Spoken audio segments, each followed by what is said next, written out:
Assalamualaikum warahmatullahi wabarakatuh. Bang Ihsanuddin Nursi, apa kabar? Waalaikumsalam warahmatullahi wabarakatuh. Alhamdulillah. Alhamdulillah. Baik. Alhamdulillah, berkah hari Selasa ini ya, luar biasa. Insyaallah. Insya Allah. Ya, apa kabar Bang hari ini? Apa banyak berita-berita nih yang unik ya. Saya lagi nunggu tanggal mau beli tiket, tapi 3-4 Juni ada Formula E dengan mobil generasi 3. Tapi yang saya khawatirkan, adakah sebuah blad dari Heru Budi Hartono tentang Formula E? Kan ini menjadi bulan-bulanan orang yang agak-agak terhadap mantan gubernur DKI. Bagaimana Bang Ihsanuddin Nursi lihat? Beredar pula ini OC Kaligis punya gaya dengan pengacaranya memberikan sebuah warning lagi. Silakan Bang Ihsanuddin Nursi. Yang pertama harus dilihat memang kontraknya ya. Kontraknya terus seperti apa bunyinya gitu. Dari sana kemudian harus dilihat properti apa atau sarana dan prasarana apa yang diberikan oleh Jakarta dalam rangka pergelaran Formula E itu. Gitu. Lalu masing-masing pihak tentu punya hak dan kewajiban. Hak kewajiban itu yang mesti dibedah lebih lanjut berhubungan dengan jangka waktunya. Gitu. Satu perjanjian mengikat para pihak, walaupun penanggung jawabnya, penanda tangannya berubah. Itu sudah berhenti dari jabatan karena yang menandatangani di situ adalah gubernur. Artinya institusi, lembaga. Maka yang punya hak dan kewajiban di situ adalah lembaga. Pihak yang itu tidak bisa kita perlakukan dalam perdata penuh. Artinya perdata yang memang basisnya hukum antar individu gitu. Tapi harus dilihat dalam kerangka perdata publik. Nah, kalau perdata publik artinya ada sebuah institusi yang melakukan tindakan hukum perdata, dalam hal ini melakukan perjanjian dengan pihak Formula E untuk melakukan semacam pergelaran itu. Gitu. Saya kebetulan belum membaca perjanjiannya, sehingga komentar lebih lanjut atas isi perjanjian itu juga belum bisa. Saya tidak ketahui seperti apa. Gitu. Karena saya juga pernah memasalahkan misalnya perjanjian Gubernur DKI Jakarta dengan Wali Kota Rotterdam dan dengan pemerintah Belanda dalam konstruksi pembangunan Giant Seawall dam yang implementasi ROP itu. Itu pun belum pernah saya dapatkan karena saya ingin mendapatkan itu karena menyangkut ekonomi politik yang mendalam. Dalam kasus Formula E sama. Dia bukan sekedar menyangkut soal mengundang pihak ketiga dalam hal ini penontonnya, tapi juga pihak-pihak lain yang terlibat secara derivatif atas timbulnya hak kewajiban para pihak. Nah, surat OC Kaligis itu sesungguhnya mau mengatakan bahwa DKI Jakarta dalam hal ini adalah pemerintah daerah khusus Ibu Kota Jakarta punya hak dan punya tanggung jawab yang harus dipenuhi. Nah, apakah di sana merugikan atau tidak merugikan, memang harus dibedah lebih dalam. Nah, selama dia belum tuntas, tidak bisa dikatakan merugikan. Gitu. Kita nggak bisa langsung vonis ini merugikan, nggak bisa. Karena masih harus lagi berjalan lagi di tahun akan datang. Gitu. Kan yang kemarin juga tidak merugikan, yang diselenggarakan dipindahkan. Soal pemilihan tempat dan kemudian para pihak setuju pindah tempat dari Monas ke Ancol, nggak masalah. Karena para pihak sepakat untuk itu. Gitu. Yang jadi masalah adalah tadi kalau dianggap pihak merugikan, akan ini perjanjian para pihak yang masih berjalan, masih ongoing dia. Kalau pakai istilah akuntansinya, going concern-nya adalah pada pelaksanaan lebih lanjut gitu. Apakah dia akan merugikan atau tidak gitu. Nah, di situ kelihatan muncul apa yang merupakan kewajiban Pemda DKI yang sekarang ini dilaksanakan oleh pejabat gubernur. Nah, pejabat gubernur sesungguhnya tinggal dilihat batasan-batasan undang-undang apakah bisa berlaku sepenuhnya sebagai gubernur terpilih. Dalam pandangan saya secara hukum, seorang pelaksana tugas PLT atau seorang pejabat, bukan gubernur asli, itu tidak punya kewenangan yang sama dengan gubernur penuh. Gitu. Ada batasan-batasan hak yang tidak bisa dilakukan oleh seorang gubernur penuh. Walaupun undang-undang memberikannya, tetapi secara etik tidak bisa. Ini bukan kewenangan saya. Artinya saya ingin mengatakan di sini Budi Heru itu tidak sama dengan gubernur asli terpilih oleh rakyat. Berbeda dia dipilih oleh pemerintah atas dasar undang-undang gitu. Undang-undang pemilu ya, karena pemilu serentak. Apakah kewenangannya sama? Enggak. Secara hukum mungkin memberikan yuridis formal. Nah, ini menarik di sini. Yuridis formal mungkin memberikan muatan kewenangan yang sama. Mungkin saya bilang, saya belum membaca penuh sekali lagi undang-undangnya. Tapi dilihat dari yuridis sosiologis dan yuridis filosofis pasti tidak sama. Saya bilang pasti tidak sama. Kenapa?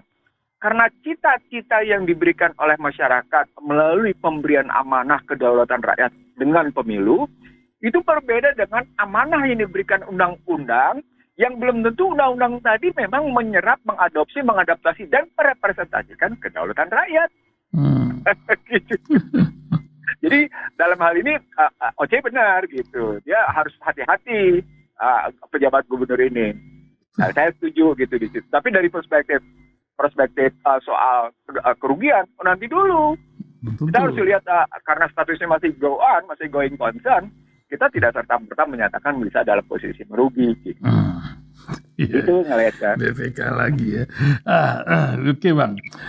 Ini ada berita baru nih, saya baru baca tadi Bang. Inggris setelah Liz Truss hanya seumur jagung, orang India dulu negeri jajahan Inggris ini menjadi Perdana Menteri, Rishi Sunak. Luar biasa di tengah bencana ekonomi di Eropa yang nampaknya 7 negara sudah kocar-kacir.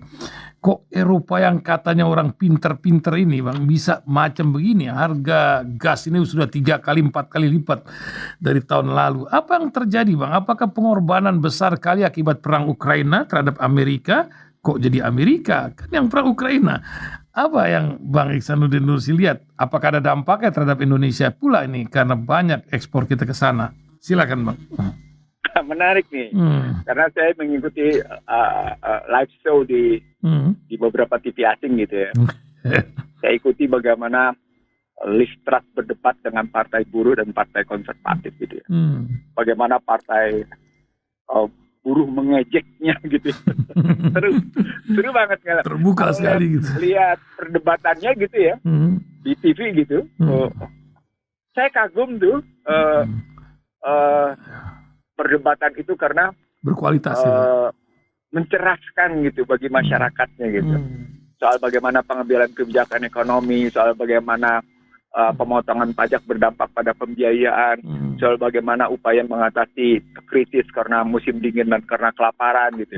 Itu menarik gitu. Kalau kita lihat secara langsung, saya tidak cuma sekedar menyaksikan diksi dan narasi yang masing-masing pihak pakai gitu ya.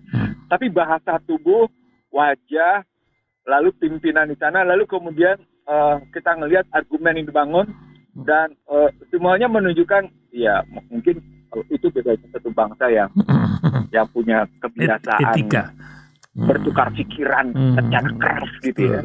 Dan akhirnya begitu gitu. Nah, di luar pemberitaan Reuters, di luar pemberitaan New York Times, di luar pemberitaan Financial Times, di luar pembicaraan Washington Post, di luar pembicaraan Daily, macam-macam yang kita baca gitu ya.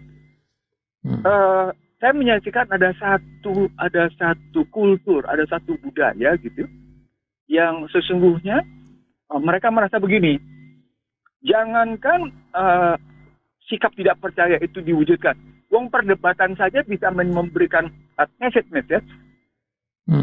apa itu pesan terselubung? Pesan terselubung.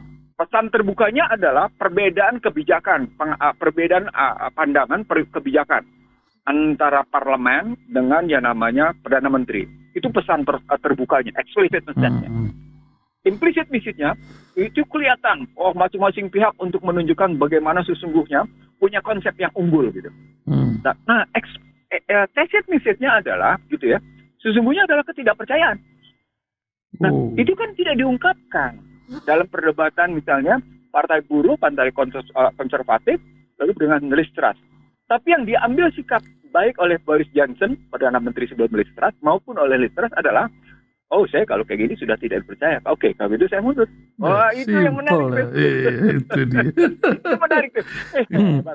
Jadi kalau kita baca posisi. Jadi ingat pengurus PSSI jadinya. Saya ingin mengatakan begini, Ahi Sandalim dan pendengar serta pemirsa Rasel TV gitu ya. Saya menangkap begini, message yang dimunculkan oleh parlemen terhadap Perdana Menteri gitu ya, itu ditangkap dengan baik oleh Perdana Menterinya, dan dia menganggap ketika yang namanya political distrust, ketidakpercayaan politik itu sudah demikian tinggi, walaupun tidak diwujudkan dengan kata-kata, tapi sudah diwujudkan dalam perdebatan, dalam bahasa tubuh, dalam beyond the word, beyond the narrative, beyond the literate gitu ya. Itu adalah sebuah sikap yang diambil, kalau begitu saya tidak perlu melanjutkan. Itu kan terjadi pada Boris Johnson, itu terjadi juga pada yang namanya, kalau Boris Johnson kan karena persoalan hanya urusan sepele. Kalau soal Liz Truss kan ini karena persoalan kebijakan ekonominya, soal cut spending, belanja yang dipotong, pajak yang dipotong, macam-macam gitu, dan itu berbeda pendapat gitu ya di situ. Lalu ada hal lagi yang ketiga yang saya lihat. Bagaimana Liz Truss berhadapan dengan King Charles gitu. Dalam bahasa tubuh juga saya lihat. Jadi dalam bahasa tubuh betapa yang namanya seorang Perdana Menteri akhirnya harus jumpa dengan Raja Charles, dan laporan di sana tentang pemerintahan dan kemudian mengundurkan diri gitu. Jadi kulturnya menarik jadi dari aspek itu gitu. Saya melihat ini kultur Pancasila kenapa nggak begitu ya? Ini harusnya ya. Kultur Pancasila itu nggak ada malunya gitu loh kesannya. Sorry itu saya bilang nggak ada malunya. Tapi kalau saya lihat di saya baru kali ini menyaksikan langsung perdebatan, baru sekali ini gitu ya. Walaupun baca berita berkali-kali soal mundurnya Perdana Menteri. Kan orang sebenarnya berharap pada Liz Truss ini seperti Margaret Thatcher. Keras. Ya kan? Seperti Margaret Thatcher supaya kelihatan Inggris itu kokoh gitu ya. Sehingga antara Inggris dengan Amerika kembali bekerja sama ngebangun dunia dalam posisi supremasi mereka, dalam posisi dominasi mereka gitu ya. Ternyata itu tidak terjadi. Biden tetap asik dengan kebijakannya, terutama karena harus ngelawan Rusia yang didukung oleh Iran dan Cina gitu ya. Dan dia juga cerita sendiri. Ceritanya seru juga itu gitu. Dan di satu sisi Liz Truss juga tidak mampu menghadapi situasi Uni Eropa yang di dalam hitungan cuma tinggal beberapa minggu ini itu menghadapi tingkat kedinginan yang minus, yang mencekam. Nah dari sana muncul saya teorinya. Ini jangan-jangan memang upaya teorinya Robert Malthus nih. Pound sterling ini kan mata uang paling kuat ya, gitu, hancur gitu kan. Dan euro sekarang 14 ribuan di bawah dolar Amerika malah gitu kan. Iya, jadi ini saya khawatir nih, jangan-jangan pembalakuan. Jadi sama seperti perdebatan yang pernah saya sampaikan juga di Rasil, betapa pihak kritis Jerman gitu ya, mengkritisi kanselernya gitu. Dan mereka menyatakan bahwa Jerman telah begitu jauh bersedia berkorban bagi kepentingan Amerika, dan itu mengakibatkan Jerman jatuh dalam peringkat perekonomian, Jerman jatuh dalam produktivitas, Jerman jatuh dalam mengatasi kemiskinan gitu ya, macam-macam.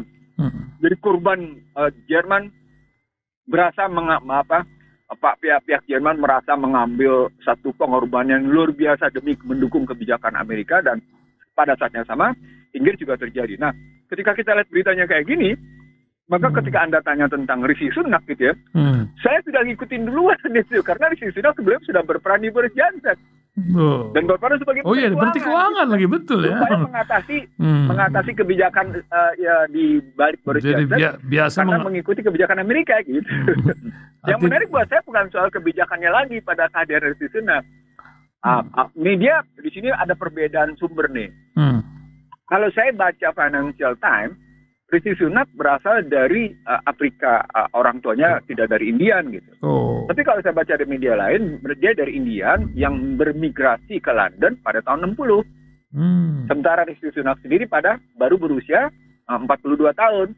Berarti setelah si orang tuanya pindah ke London pada 1960, pada tahun 80 lahirlah Rishi Sunak gitu. Nah di situ kemudian dia dapat pendidikan Oxford dan Stanford, pendidikannya. Dan saya lihat dia menikah dengan anak orang kaya gitu. Itu dia ya. Anak konglomerat. Iya, dia dapat anak perempuan dari ayahnya yang konglomerat, jadi hiduplah seperti itu. Dan dianggap pikirannya memang memenuhi kebutuhan Inggris. Nah nanti kalau sampai Rishi Sunak jadi Perdana Menteri, maka kasusnya walaupun kelihatannya sama seperti Amerika, dalam hal ini seperti Obama jadi presiden dan Rishi Sunak menjadi Perdana Menteri, saya kira bukan berarti kemudian soalnya adalah persoalan pengakuan ras itu sama, tapi persoalan nilai. Jadi kita jangan ngelihat, betul-betul negara yang menganut demokrasi luar biasa gitu. Negara yang betul-betul tidak sangat anti rasialis gitu. Negara yang mendukung rasial apapun, jangan begitu melihatnya. Sistem nilai yang dilihat, sistem nilai apa yang terjadi, itu yang terjadi di situ. Sisi politik apa yang tegak, sistem ekonomi apa yang tegak, secara analisisnya begitu melihatnya.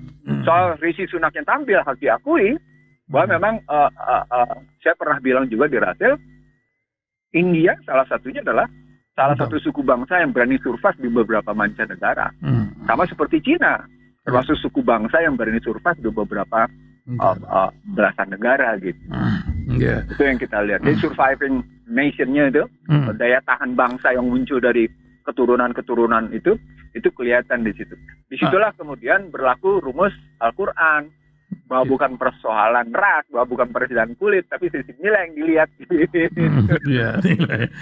Itu siapapun Anda, benar ini Quran banget. Tapi ya nilai-nilai ini banyak dijalani etika-etika oleh sebagian negeri lain, bukan di negeri Muslim itu sendiri.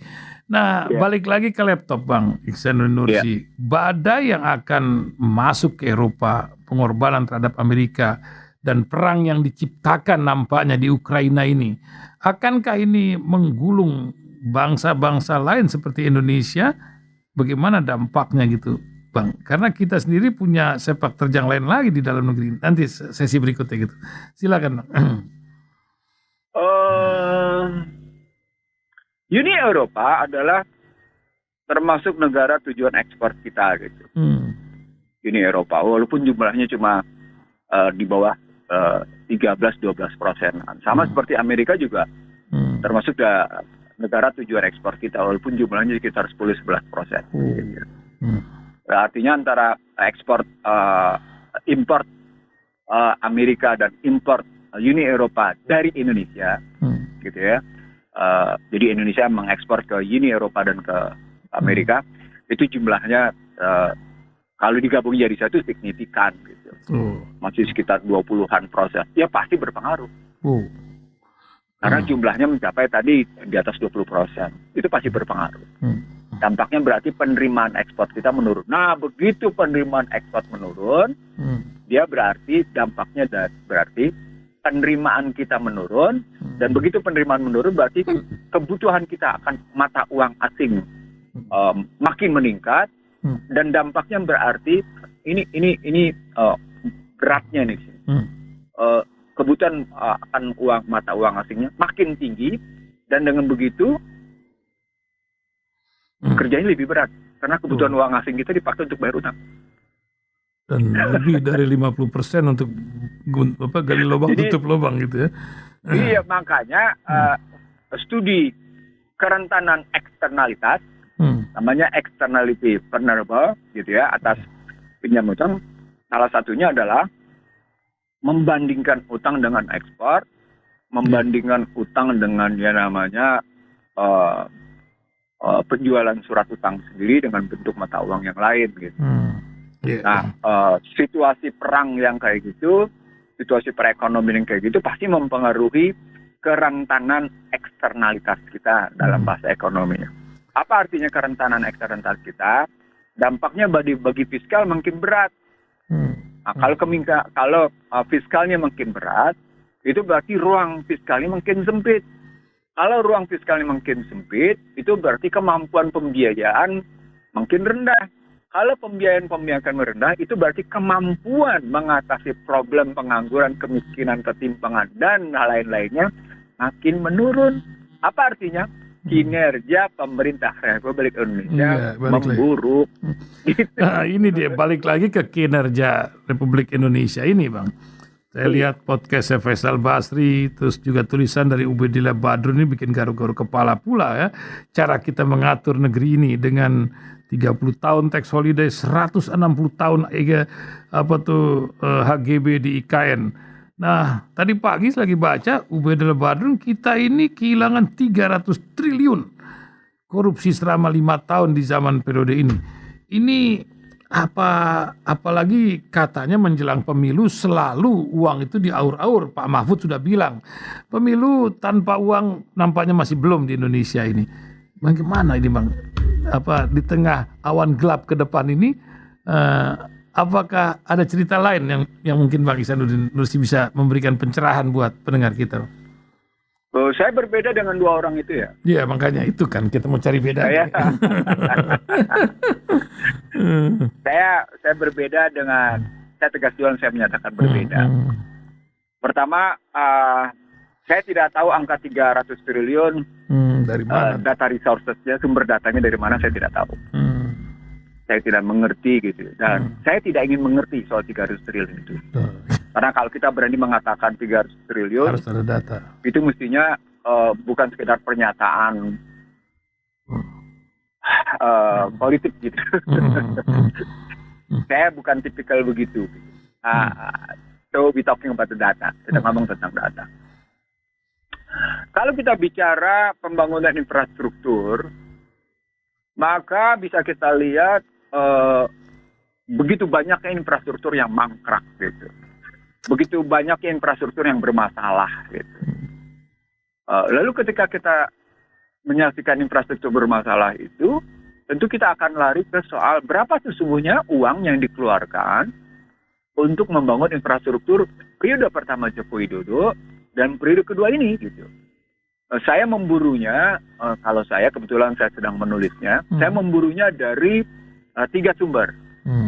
Sumber pertama saya ambil dari Perpres sebagai sebuah perencanaan pembangunan infrastruktur yang dituang dalam RPJMN 2015-2020 dan 2020-2024. Gitu ya. Kita ngeliatnya. Jadi ada 2 Perpres RPJMN tentang pembangunan infrastruktur. Di situ disebutin angka. Nah, derivatif dari RPJMN ini bisa dilihat pada 2 institusi. Pada Bappenas dan pada PUPR. Nah, di situ kita dapetin angka lagi gitu ya. Lalu dari sana baru kita masuk ke sumber data ketiga, kita masuk ke APBN gitu. Biayanya berapa? Realisasinya gimana? Itu angka untuk yang namanya pembangunan infrastruktur bersumber APBN.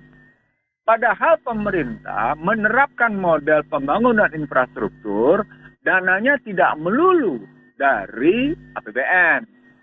Juga diambil dari BUMN, juga diambil dari swasta. Berapa strukturnya? Nah, ini menarik. Saya berkesimpulan saja karena kalau saya bicara detail tentang angka di sini, orang-orang tentu akan agak pusing karena rame angka-angka itu. Saya berkesimpulan gini aja.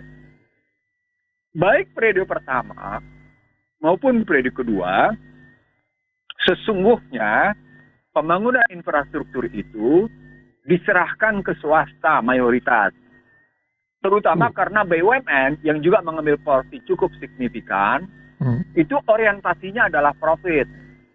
Bukan lagi orientasi pada yang namanya public public service. tapi orientasinya adalah profit taking, gitu ya. Bukan beneficiary, public beneficiary istilahnya, terutama dalam kerangka tidak jelasnya apakah Indonesia menetapkan infrastruktur itu sebagai public services, sebagai public goods, atau commercial goods atau commercial services, atau gitu ya satu irisan antara barang publik dengan barang komersial, jasa publik dengan jasa komersial. Nggak ada kejelasan. Tapi ketika melihat struktur pembiayaan, maka kalau saya ambil dari kebijakan BUMN, hasilnya adalah rata-rata yang dibangun oleh pemerintah dalam konstruksi infrastruktur berorientasi komersial. Nah, begitu masuk orientasi komersial, itulah terbuka korupsi.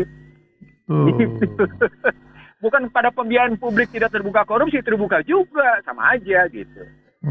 Tapi ketika kita analisisnya model yang begini gitu, kita akan terbuka gitu melihatnya. Oh, ini kalau ini ngebangunnya begini, model begini, pembiayaan begini, kenapa mesti jadi begini gitu. Contoh sederhana yang di depan mata kita seperti berkali-kali kita bilang soal LRT. Berikut juga kalau orang kemudian melihat lagi kritis pada persoalan pembangunan kereta api cepat, atau orang melihat tentang pembangunan 4 bandara, atau kemudian yang kemarin saya sampaikan pembangunan 4 bandara yang tidak jelas accessibility-nya gitu, waktu saya bicara di rasio gitu. Begitu juga pembangunan dam yang saluran sekundernya nggak jelas, atau pembangunan apa lagi waduh tadi dam tadi kayak gitu, jalan tol yang utilitiesnya rendah, okupansinya rendah gitu. Nah di situ balik lagi ke soal, kalau saya terus terang, saya membicarakan tentang apa yang saya sebut dengan tata ruang. Nah, tata ruang itu menghubungkan antara sumber daya, cabang produksi, dan mata rantai pasokan. Nah, berpikir mereka tentang pembangunan infrastruktur seperti apa gitu. Nah, lalu kemudian muncul dalam perencanaan, muncul dalam pembiayaan, muncul dalam pelaksanaan, muncul dalam pengawasan, hasilnya seperti kita lihat. Dari sana kita bisa bilang sebenarnya ada nggak kerugian atau keuntungan bagi masyarakat? Ya, ambil aja pernyataan pemerintah sendiri. Pembangunan infrastruktur di mana-mana, tapi biaya logistik tidak turun, tetap 24%. Nah, ini kena loh, kena sendiri. Harusnya kan kemiskinan juga turun gitu ya. Nggak turun biaya logistik. Itu pernyataan mereka sendiri. Jadi artinya saya ingin mengatakan, saya tidak ingin ngambil data pihak lain deh, ambil data pemerintah sendiri. Itu yang tadi saya urut cara ngambil datanya. Begini cara melihat datanya gitu. Ada lagi data terakhir yang saya ambil, data keempat. Saya ambil utang luar negeri, baik pada pemerintah maupun pada BUMN. Wih, kenaikan utang BUMN yang kekarya-karyaan tuh. Naiknya miliaran. Artinya utang negara juga itu kan mestinya kan. Waduh, saya bilang, ini analisis saya di utang luar negerinya. Jadi baik pemerintah, kan saya pernah bilang begini, Joko Widodo itu selama memerintah Indonesia per tahunnya menciptakan utang 8 miliar. Bahkan saya sudah ngitung per hari, asal tahu aja. Oh, ada data lain tuh. Sudah saya hitung per hari berapa juta dolar dia ciptakan utang. Dan begitu juga BUMN yang menciptakan utang, saya hitung juga per hari berapa dia menciptakan utang gitu. Nah itu sumber datanya saya ambil dari data Kementerian Keuangan bersama Bank Indonesia. Saya ambil data series dari 2015 sampai dengan Agustus 2022 gitu. Dan hasilnya memang mencengangkan. Nah dari sana bisa kita lihat kinerjanya kayak apa. Jadi fair gitu loh ngelihatnya. Nah, kita ngelihatnya fair, jangan cuma bilang ini memang merugikan.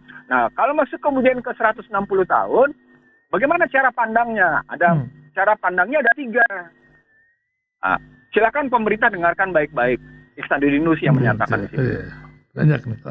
Lihat Undang-Undang Agraria tentang hak guna bangunan dengan riwayatnya. RPAH yang kemudian diubah menjadi hak GB. RPAH itu adalah hak milik Belanda yang diubah ke dalam menjadi hak guna bangunan. Runtunannya adalah 30 tahun pertama, 20 tahun kedua, dan memang terbuka peluang untuk 30 tahun berikut. Apa artinya? Cuma 80 tahun. Maksimum. Ada kekosongan hukum memang tentang apakah boleh diperpanjang lagi atau tidak. Undang-Undang Pokok Agraria tidak dengan tegas menyatakan dilarang untuk memperpanjang kembali. Saya ulang ya.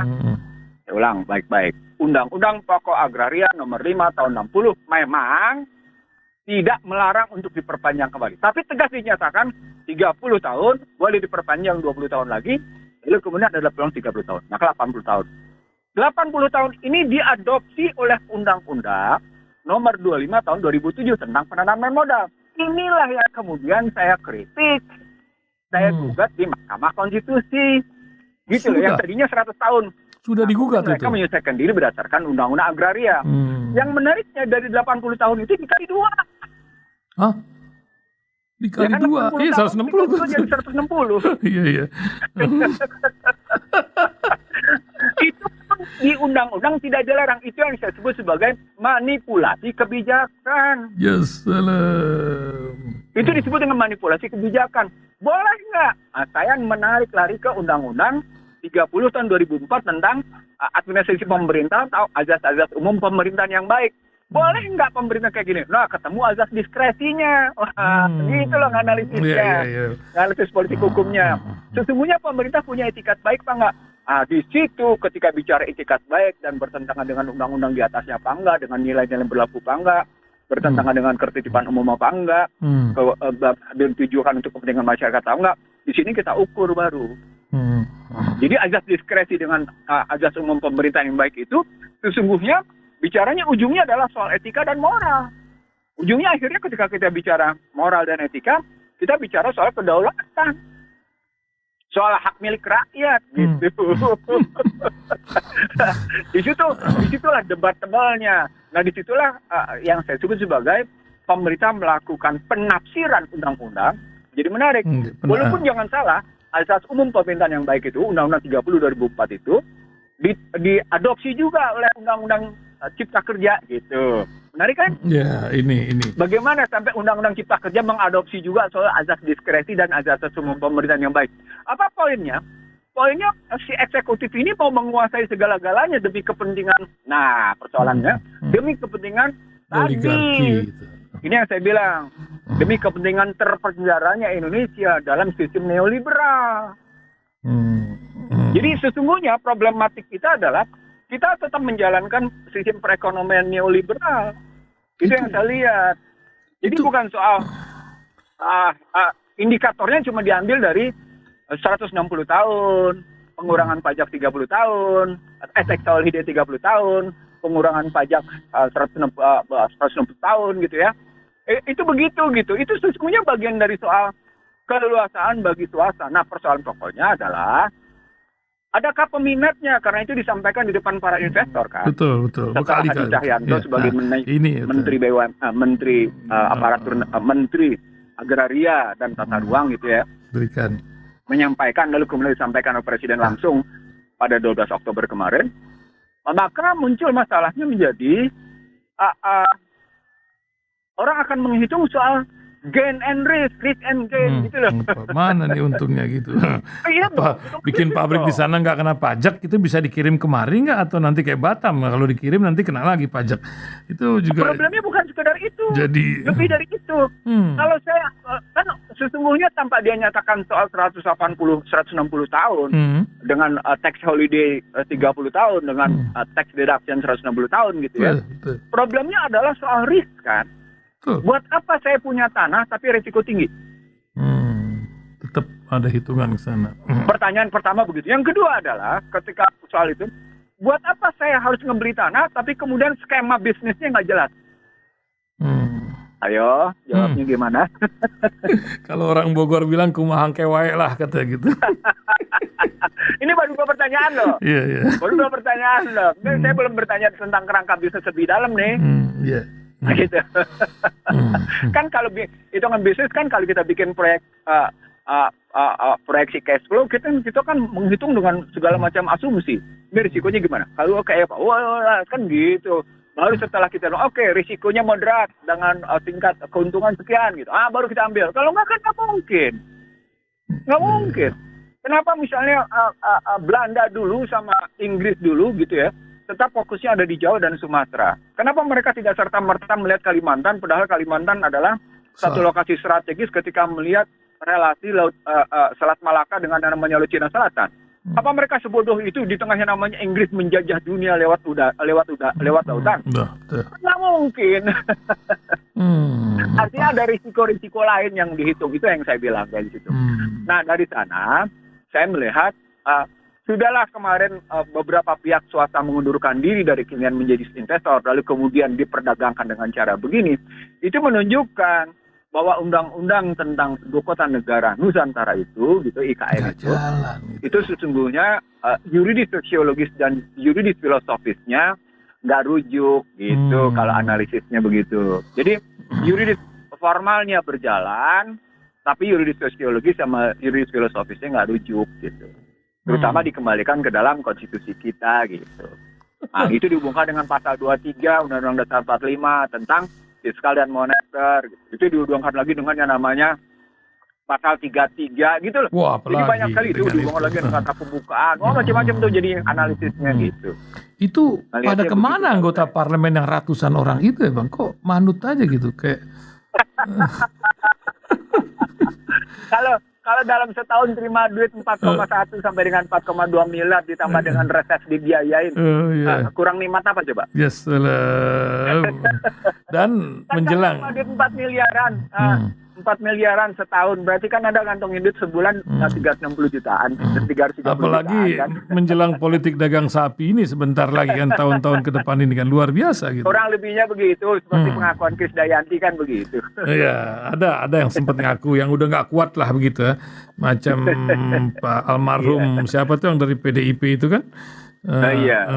Luar biasa nggak kuat di sini. Sopan Sopian dengan sopannya dia mengatakan nggak kuat saya di sini katanya.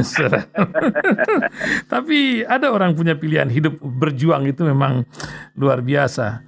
Perjuangan bangsa ini Bang untuk memperbaiki ke depan. Apa harapan yang ada? Apakah kita masih bisa berharap atau setidak-tidaknya berdoa? Menurut Bang Ihsanuddin Nursi, bangsa ini gimana Bang? Salah satu poin menarik dari yang namanya perdebatan saya bertahun-tahun di Sugeng Syariah di Syndicate, di Sugeng Syariah di Forum, gitu ya, adalah kata-kata selama matahari masih terbit dari timur, maka selama itu masih ada harapan. Nah, gitu. Itu dia. Jadi selama matahari sudah terbit dari barat. Itu udah kita harapannya yaumil akhir gitu kan. Iya. Jadi selama matahari masih terbit dari timur, selama itu masih ada harapan. Nah begitu dibilang selama matahari masih terbit dari timur, sesungguhnya Allah masih membuka peluang kita mendapatkan ampunannya. Nah, itu.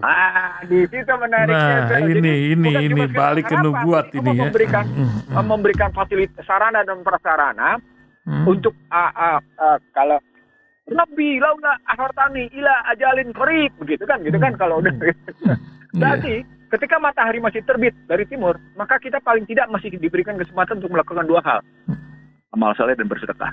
Itu. Nah, begitu dibilang amal saleh bersedekah, maka sesungguhnya kendati yang namanya sekarang ini dalam situasi sekarang, kita tidak boleh melakukan berpangku tangan. Harus ada sikap yang kita lakukan amar ma'ruf nahi mungkar sebagai wujud amal soleh. Jadi amal soleh itu adalah amar ma'ruf nahi mungkar. Dan negeri kita ini titik beratnya pada yang namanya amal solehnya, nahi amar ma'rufnya adalah bersedekah. Itu dia. Itu kalimat lagi tadi Rabbi laula hartani ila ajalin qad fasada minal solihin gitu loh. Dan negeri kita dinobatkan negeri yang paling rohim ini, paling banyak bersedekah katanya dalam 2022 ini. Kita sesungguhnya membuktikan diri bagian dari neoliberal. Nah, begitu. Benevolent society. Kan benevolent society begitu. Kita paling banyak memberi, padahal pada saat yang sama kita paling banyak memberi kepada korporasi. Gitu. Saya terkadang suka membaca itu dengan tadi saya bilang cara kita membaca memang harus betul-betul pakai cara Al-Quran gitu loh. Cara membaca Al-Quran itu kan itu luar biasa, pengajaran tentang iqra tilawah, ibrahnya sama tabayunnya gitu ya. Luar biasa tuh pengajarannya. Jadi kalau cuma bacanya cuma di permukaan ya begitu jadi jatuh sama seperti kita dianggap sebagai negara paling rendah paling murah hati gitu ya. Tapi pada saat yang sama kita mayoritas muslim yang paling banyak terkena riba. Nah, ya, ini memang menjadi anomali yang lucu ya. Ya, ya, luar biasa. Saya ingin mengatakan, selama kita masih dalam modal aduk-adukan kayak gitu ya, ya selama itu doa kita terhambat, terhalang. Selama itu kita berselimutkan sesuatu yang haram. Padahal untuk datangnya, kalau pakai doakan, Robbana la tuzigh qulubana ba'da idh hadaitana wa hab lana min ladunka rahmah gitu. Kan kata kuncinya huda dan rahmah nih. Diberi tunjuk, tetaplah jangan bolak-balikan kalbuku dan tetaplah berikan rahmah gitu misalnya. Maka dia hanya datang ketika tubuhnya tidak diaurakan sesuatu yang haram. Jadi jangan membangun aura yang haram dalam tubuh gitu. Selama auranya masih haram, nggak akan turun rahmat dan hidayah gitu. Nggak akan turun inayah gitu. Nah maaf ya, kajiannya sampai begitu nih. Iya, memang ke situlah keimanan kita inilah akan teruji di setengah zaman macam gini. Nah, sebagai penutup Bang Ihsanuddin Nursi pagi hari ini, kadang kita ini kan baca Quran, kita ngerti kita bacalah terjemahnya sebagian. Orang Indonesia 50% masih belum bisa baca Qurannya, boro-boro arti ya. 65 katanya. 65 ya. Kita baca nih, kita paksakan.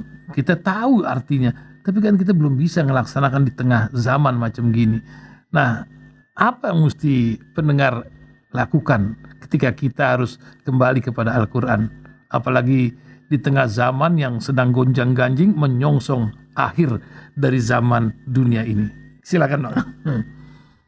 Yang pertama, saya kebetulan sedang menarik relasi Al-Insyirah dengan Al-Baqarah 284-286 gitu ya.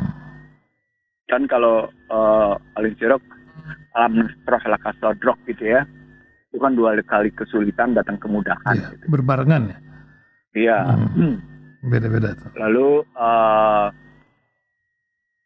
balik ke Al-Baqarah 284-286, dia tidak akan memberikan beban melampaui batas kemampuan manusia mengatasinya gitu. Nah dari sana saya mencoba memahami itu dalam konstruksi misalnya pada Al Imran 89, 90, 91, 92 sampai dengan 94. Dari sana saya berkesimpulan Allah selalu memberi ruang pada mukmin dan pada manusia pada umumnya untuk berbuat kebaikan. Jadi masih tetap ada ruang, walaupun dalam kesulitan seperti apapun. Itu terjadi pada Siratun Nabawiyah, pada Lut, pada Nuh, pada Musa, pada Yusuf, pada Rasulullah SAW sekalipun. Itu terjadi. Dalam tingkat kesulitan yang amat sangat itu, ternyata tetap ada ruang untuk menegakkan kebenaran dan kebaikan. Persoalannya cuma lingkupnya.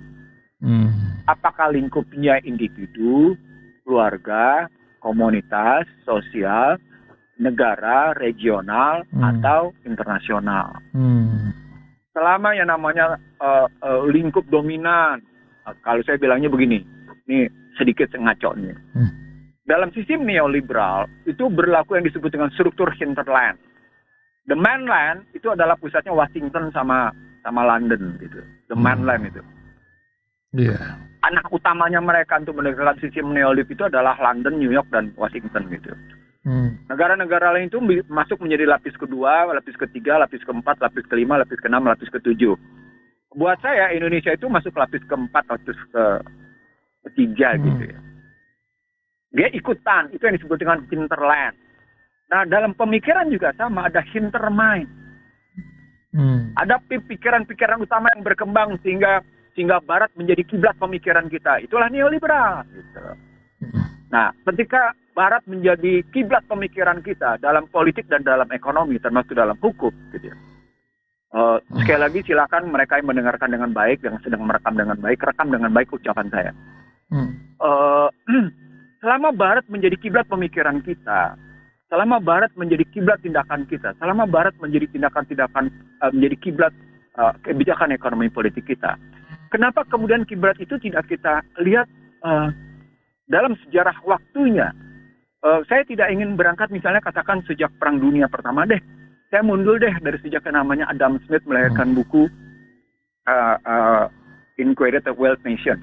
Syarat-syarat untuk menjadi sebuah negara sejahtera gitu ya. Hingga hari ini.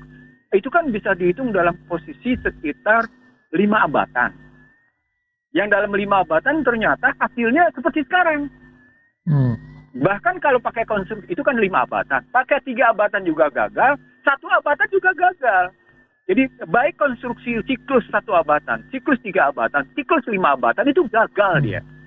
Jadi selama Barat mendominasi panggung dunia, itu Barat sesungguhnya gagal mengangkat harkat martabat bangsa. Tepatnya gagal mengangkat harkat martabat manusia. Kenapa? Karena manusia itu sendiri menjadi pusat eksploitasi gitu.